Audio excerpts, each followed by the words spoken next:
apa kabar? Alhamdulillah. Bu Nur sehat? Alhamdulillah Gimana sehat. nih? Iya, ini mohon maaf minta waktunya sebentar Bu Umi. Ya bisa.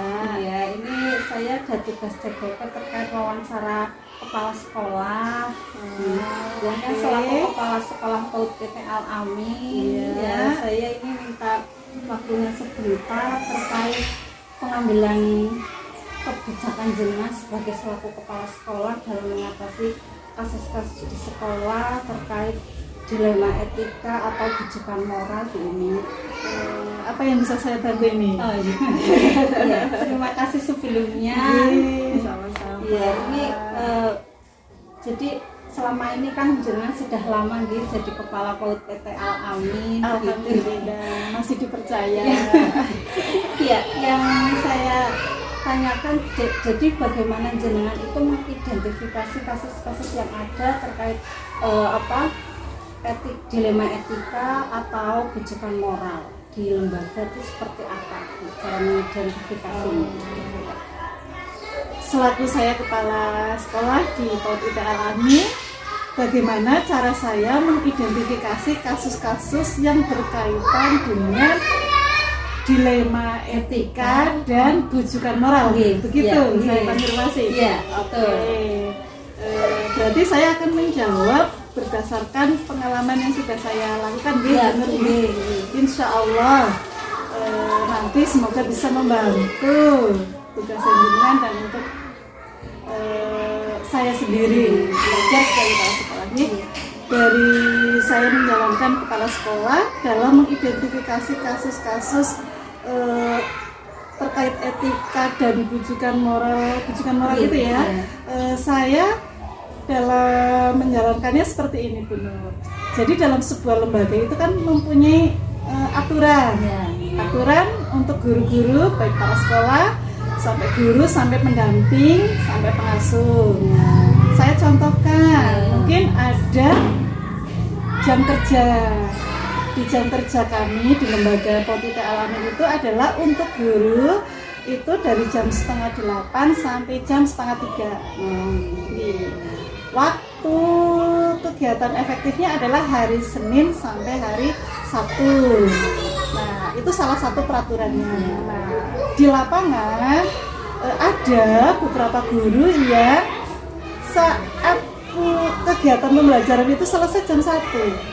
Tapi harusnya kan masih ada jam kerja guru sampai jam 2:30.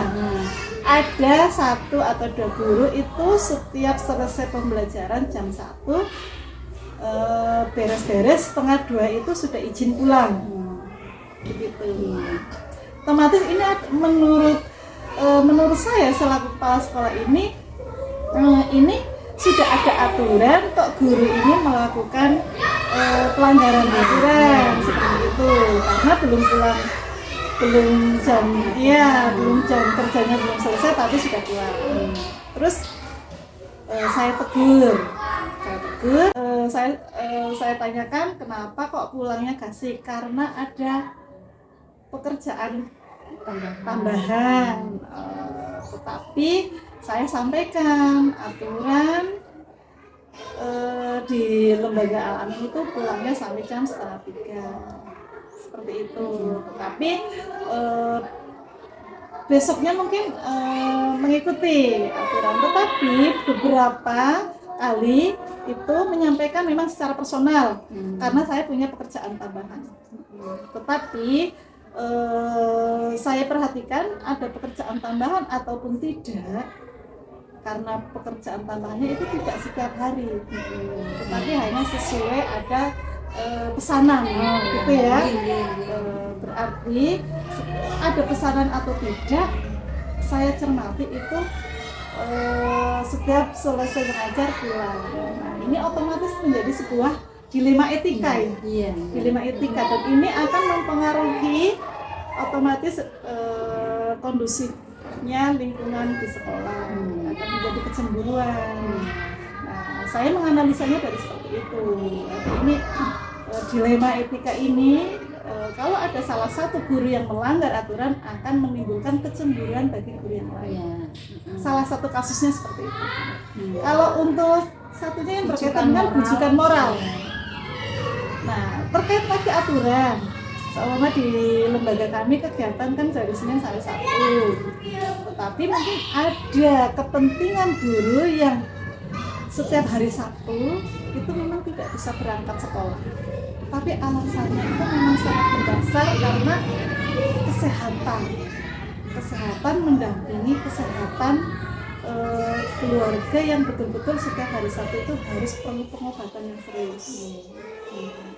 Tapi kan akhirnya dengan aturan, sisi lain aturan yang jam kerjanya Senin sampai Sabtu, tetapi karena alasan moral, alasan karena empati saya selaku kepala sekolah, akhirnya saya pun memberikan kebijakan setiap hari Sabtu mengizinkan untuk tidak berangkat sekolah.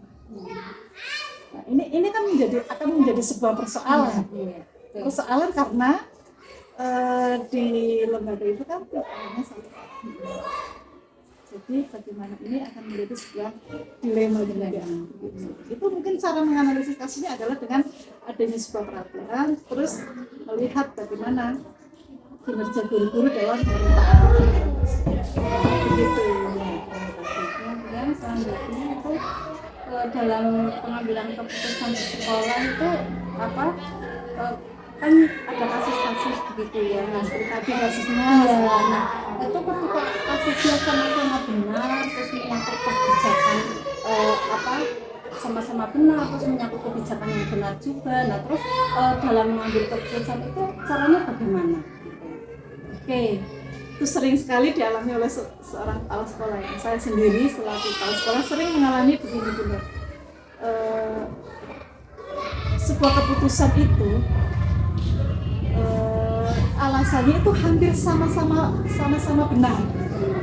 Otomatis kan tidak mungkin tidak diputuskan. Nah, otomatis saya harus melihatnya seperti ini. Apapun kasusnya, walaupun itu semuanya hampir mempunyai kebenaran yang sama, tetapi saya akan merujuk melihat dari visi misi atau tujuan lembaga itu. Jadi nggak mungkin semua bisa memenuhi semua rasa, semua kepentingan itu bisa dipenuhi, karena walaupun semuanya benar, tetapi saya akan mengambil prioritasnya adalah tujuan dari lembaga tersebut. Kira-kira untuk menuju tujuan lembaga tersebut, keputusan yang mau saya ambil itu akan lebih membawa manfaat yang paling banyak seperti apa dan menimbulkan resiko yang paling kecil. Pertimbangannya adalah keputusan yang akan saya ambil adalah membawa kemanfaatan yang lebih banyak dan menimbulkan resiko yang paling kecil. Jadi melihat itu ya, jadi visi misinya gitu. Iya. Untuk kebaikan bersama. Untuk menuju sampai titik tujuan yang diinginkan, otomatis harus ada keputusan melihat pertimbangannya adalah manfaatnya yang paling besar mana dan menimbulkan resiko yang paling kecil yang mana. Walaupun ada beberapa banyak kasus yang hampir sama, tapi kan itu akan bisa dikerucutkan kepada visi misi dan tujuan lembaga. Begitu. Kemudian selanjutnya apa langkah-langkah atau prosedur yang biasa dilakukan selama ini dalam mengambil keputusan? Ya, otomatis sebelum mengambil keputusan ada sebuah prosedur dan langkah-langkah ya. Yang beberapa memang sudah kita jalankan itu adalah di lembaga ini prosedurnya. Awalnya itu kita menganalisis konteks dari masalah-masalah tersebut, kita tampung masalah-masalahnya, terus kita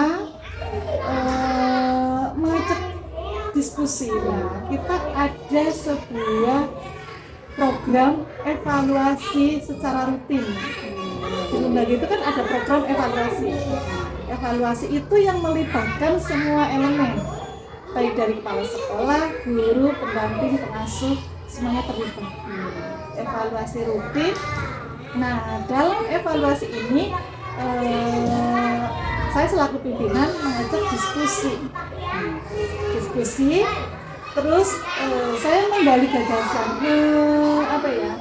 saya curah pendapat untuk semua unsur menyampaikan apa yang menjadi kendala, terus apa yang dan saya akan menanyakan kembali kira-kira dari kendala tersebut tindak lanjutnya mau seperti apa. Dari semua unsur kalau menyampaikan kita tampung, kita diskusikan, sharing solusinya mau seperti apa, solusi bersama. Jadi masing-masing menyampaikan kendalanya seperti apa, terus solusi yang diharapkan seperti apa. Dari saya menampung semua itu, terus kita akan secara musyawarah putuskan solusi yang paling tepat seperti apa, yang terbaik. Setelah sudah ada keputusan rapat, kita akan melaksanakan keputusan itu. Dalam pelaksanaannya, saya selaku pimpinan, saya memonitoring. Terus ada waktu untuk mengevaluasi. Setelah dilakukan, saya monitoring.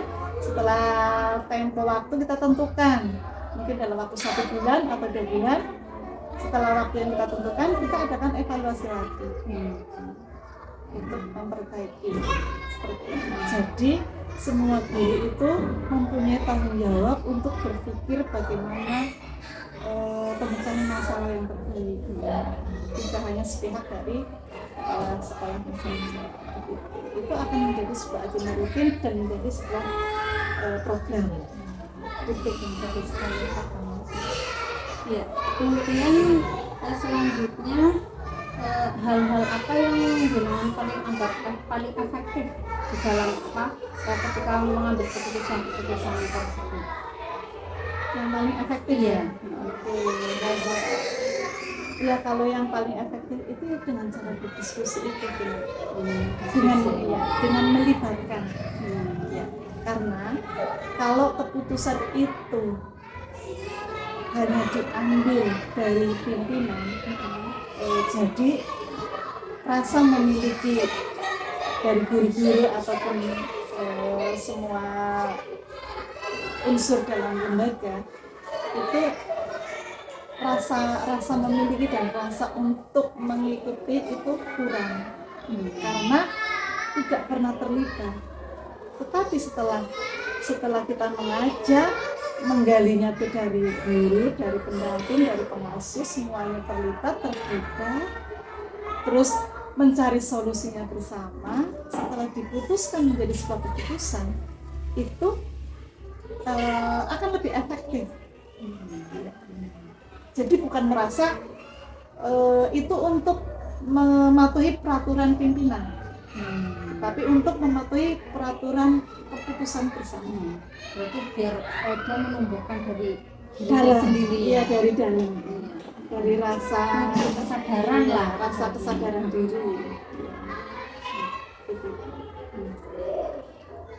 Kemudian selama ini kan sudah lama ya menghadapi beberapa kasus gitu ya. Kemudian kira-kira tantangan apa yang paling menantang bagi Bu Umi selama ini?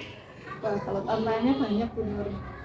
Tapi yang paling menurut saya paling menantang saat ingin mengambil keputusan dan menegakkan keputusan itu kita seringnya tidak tegas atau tidak konsisten itu karena dipengaruhi oleh rasa-rasa rasa kasihan. Akhirnya apa yang menjadi keputusan tidak konsisten. Berarti itu dipengaruhi oleh bujukan moral tadi ya? Nah, berarti etika dan bujukan moral itu saling terkait terhubung. Sisi lain ada beberapa etika yang memang perlu ditegakkan. Sisi lain saat sudah diputuskan bersama ada bujukan moral seperti rasa empati, rasa kasihan, dan sebenarnya itu memang membangun. Memang itu manusiawi katanya. Nah, mungkin itu yang perlu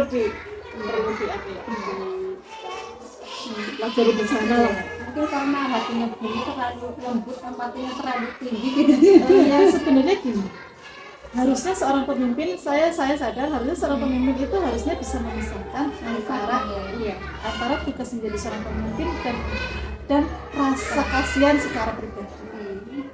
Begitu harusnya Bunda. Tetapi di sini kalau saya sebutkan ini adalah menjadi sebuah tantangan, ini saya masih mengalami tantangannya di situ. Yang masih harus saya pelajari. Saya belajar. Oke. Kemudian selanjutnya itu kira-kira ketika jenengan menghadapi suatu masalah gitu ya, apakah kira-kira ada jadwal yang jenengan buat untuk melakukan suatu tindakan untuk mengatasi masalah-masalah tersebut gitu? Oke, ada penjadwalan. Iya. Iya. Karena untuk mengukur sebuah keberhasilan itu kan harus ada sebuah waktu ya. Iya, saya pun menyadari itu. Tadi yang saya sedikit bingung sih sudah di depan, setiap hasil musyawarah yang menghasilkan keputusan, ada sebuah komitmen untuk melaksanakan keputusan tersebut dengan ada sebuah penjadwalan waktu untuk dilakukan evaluasi. Biasanya tergantung kasusnya. Dalam musyawarah itu biasanya kita langsung sebutkan ini akan kita lakukan dalam tempo waktu entah 1 bulan atau 2 bulan, terus kita tinjau kembali melalui diskusi lagi. Seperti itu, tetap ada penjadwalan. Itu sudah dijadwalkan dan kita, menjadi kendalanya juga terkadang kita memang beberapa yang sudah dijadwalkan karena masih mencari alasan kesibukan, terkadang beberapa yang sudah dijadwalkan itu mundur, sehingga otomatis akan menambahkan masalah. Memang kuncinya adalah disiplin, terus mampu memisahkan kepentingan perasaan pribadi dengan seorang tugas pimpinan. Ada penjadwalan, iya, ada jadwal, jadi terukur ya. Iya, tujuannya adalah untuk mengukur. Setelah dijadwalkan, terus adanya evaluasi, otomatis akan bisa mengukur seberapa keberhasilan yang sudah dicapai dan apa yang menjadi penyebab yang masih belum maksimal. Itu akan dilakukan perbaikan di berikutnya. Kemudian kira-kira faktor apa yang selama ini itu mempermudah jenengan dalam mengambil keputusan? Tentunya ada faktor pendukung ya. Karena tidak mungkin kalau sekolah itu mampu berjalan tanpa dukungan. Faktor pendukungnya adalah saya memiliki guru yang punya komitmen, sehingga saya dibantu oleh beberapa guru yang punya komitmen dan punya kompeten, sehingga saat saya membutuhkan beberapa masukan itu guru-guru memberikan masukan-masukan yang sangat membantu saya untuk mengambil keputusan. Itu memang kompetensi guru, komitmen guru itu sangat penting. Walaupun di tengah-tengah guru yang punya kompetensi dan punya komitmen, tetap ada beberapa kasus dan itu adalah dinamika. Jangan pernah berharap dalam sebuah organisasi, dalam sebuah lembaga itu tidak ada sebuah dinamika masalah-masalah. Saya berusaha untuk terbuka bahwa masalah itu adalah sangat wajar dan itu bukan sebuah hal tabu untuk kita cari solusinya, sehingga kita mampu mengajak guru-guru untuk terbuka.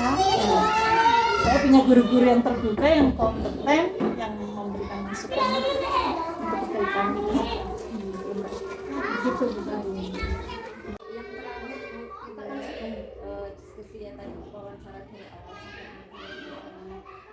Kira-kira pembelajaran apa yang dapat diambil dari wawancara kita kali ini? Pembelajaran yang bisa saya ambil adalah selaku pemimpin atau leadership atau kepala sekolah itu memang harus berani mengambil keputusan dan berani dalam setiap keputusan itu memang ada sebuah resiko. Jadi memang seorang pemimpin saya banyak belajar menanggung sebuah resiko dari sebuah keputusan. Dan belajar untuk profesional, membedakan antara urusan pribadi yang melibatkan perasaan dan sebuah keputusan yang memang harus diambil untuk berlangsungnya sebuah lembaga. Itu pembelajaran yang luar biasa karena di sini pastinya saya banyak mengelola emosi, banyak belajar mengelola emosi ini. Karena seorang pimpinan itu harus mampu menampung semuanya, tetapi tidak menutup kemungkinan tidak bisa memenuhi rasa semuanya. Sehingga terkadang memunculkan ada rasa bersalah, ada rasa perasaan empati yang akhirnya mempengaruhi ke sana. Itu merupakan proses belajar yang luar biasa itu proses pembelajaran yang harus saya lalui benar. Ya semoga dimudahkan ya Bu ya, dan bisa memisahkan mana sih ini rasa-rasa yang dengan etika yang ada gitu. Ya, ini terima kasih sekali Bu atas waktu bersama. Semoga semuanya berjalan dengan baik dan kami tambah lebih maju lagi. Semoga juga Bu Nur dalam menjalankan tugasnya lancar, menambah manfaat, sehat selalu. Terima kasih Bu ini atas Waalaikumsalam warahmatullahi wabarakatuh.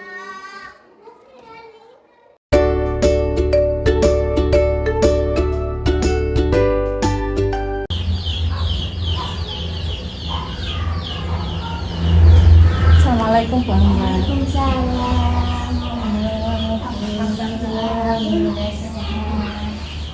Mohon maaf, ini minta waktunya sebentar.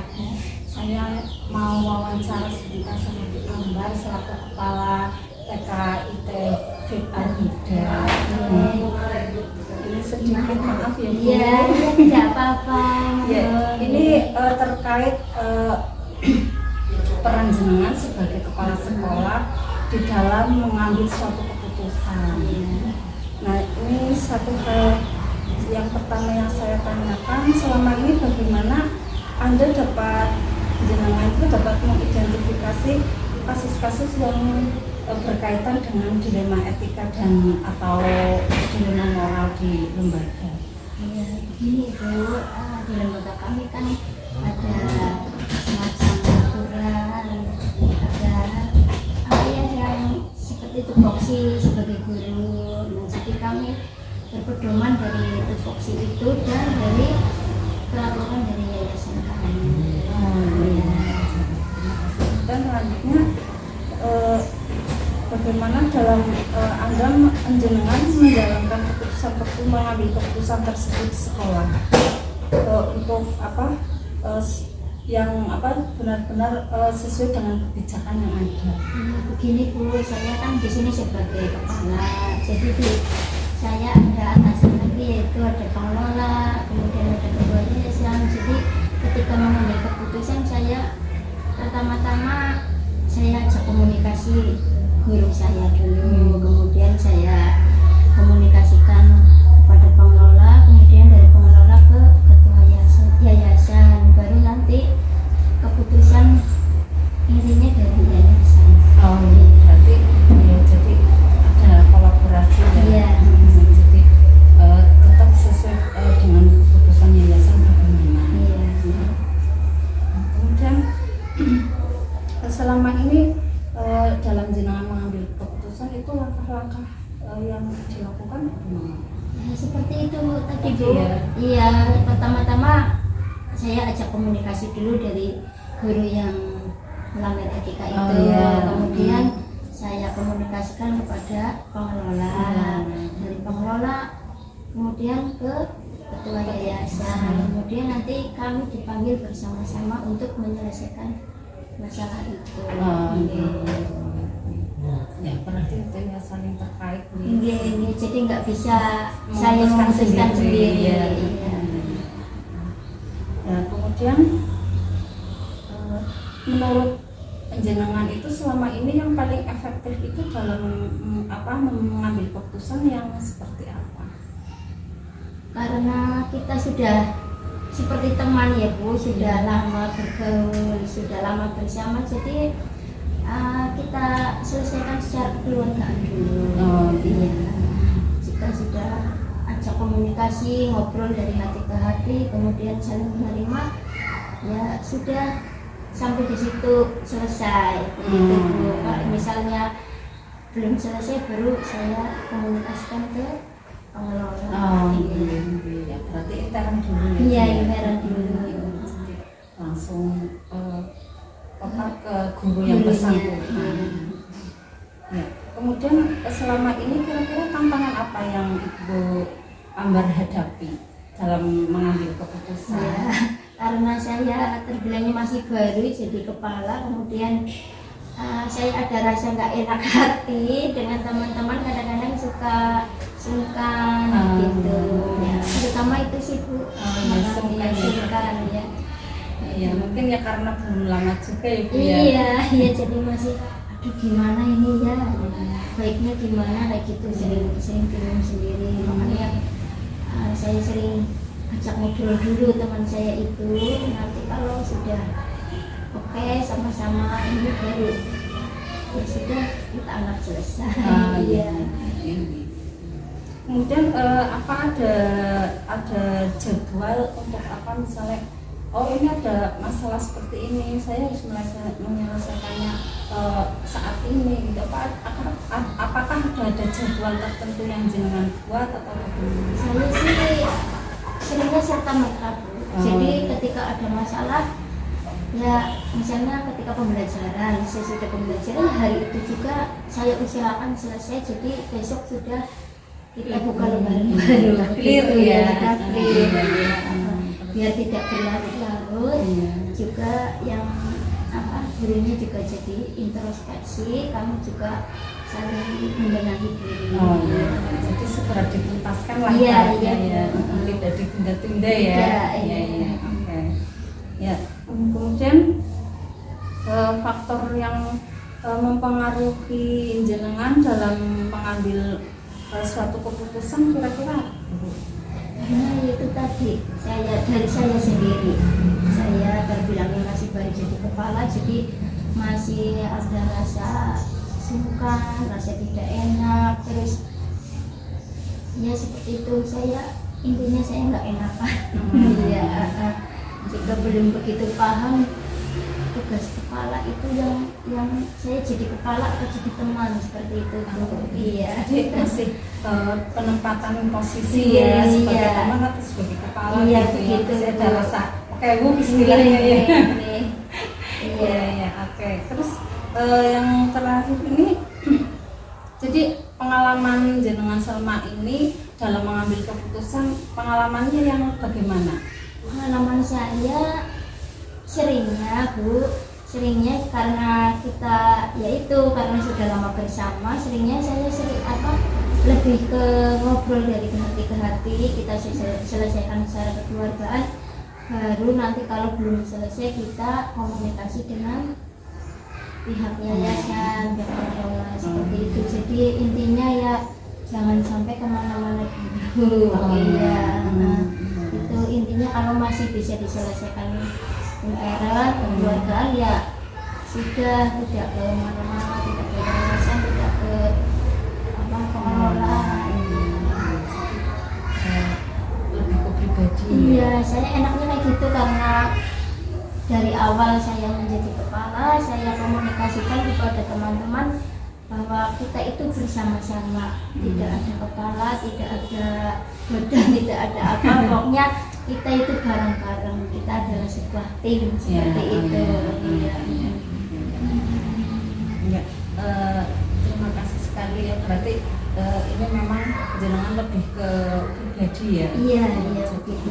Jadi lebih ke pribadi, terus menyelesaikan masalah dengan segera gitu ya, tanpa ditunda-tunda gitu ya, sehingga nanti lebih di dalam menjalankan tugasnya guru tersebut lebih mudah gitu. Iya begitu Bu. Jadi ya seperti itu Bu, intinya saya tidak mau dipergalakan. Pokoknya kita semua berteman, kita semua satu tim. Jadi ketika diingatkan ya mereka tidak tersinggung, karena saya mengingatkannya lebih ke sebagai teman dan sebagai kepala gitu. Terima kasih Bu Ambar, luar biasa Ya ini. Allah, masih belajar Ibu. Iya, terima kasih sekali nih atas waktunya. Mohon maaf sudah mengganggu. Ya, Bu. Sukses selalu. Ya, dengan juga ya, mampu mungkin jadi lebih baik Al-Huda. Oke, terima kasih Bu, saya pamit dulu.